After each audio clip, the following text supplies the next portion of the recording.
বিশ্বাস করুন, আমি আমি কিন্তু সত্যিকারের পাগল নয় মশাই।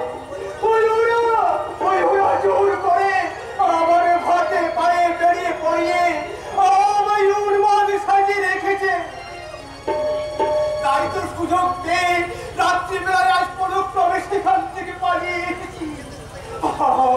আর যেতে দেখলাম একটা বাড়িতে মতো রঙিন আলো জ্বলছে, মিষ্টি সুরে সবাই বাজছে।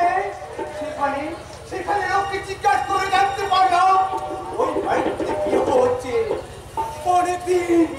অনেকদিন পেট ভরে ভালো মন্দ খাইনি তো, তাই ভালো মন্দ খাওয়ার লোভে আমি বাড়িতে ঢুকে পড়লাম। কি বললেন? কিন্তু ঢুকেই দেখলাম পাড়ায় স্কুলটা স্তব্ধ হয়ে গেছে। আনন্দ করা হল বন্ধ হয়ে বেরিয়ে আসে শুধু কান্না। আর সেই কান্নার শুরু করে আমি এখানে এসে দেখলাম। চলে যান এখান থেকে, বেরিয়ে যান এখান থেকে। চলে যাবো? এসো আসানিও এসো, আমি দুটো খেতে পাবো না। পাবেন না, আপনি খেতে পাবেন না। যান, চলে যান এখান থেকে। আমি তাই বলে যাচ্ছি।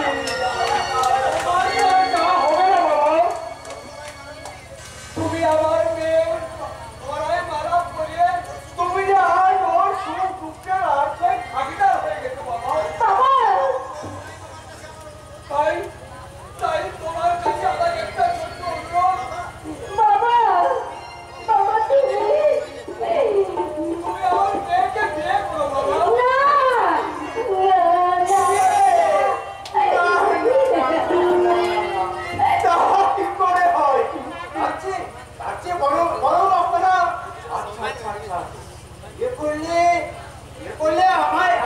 আমাকে আপনারা পেট ভরে খেতে দেবেন তো?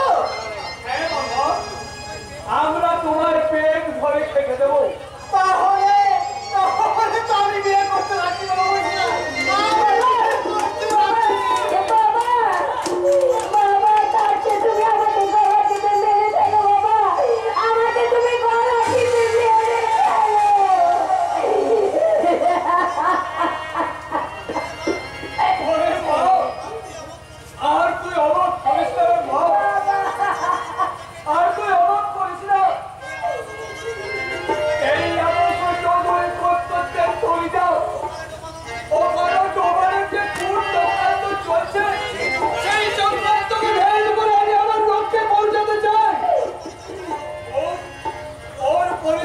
যাই হোক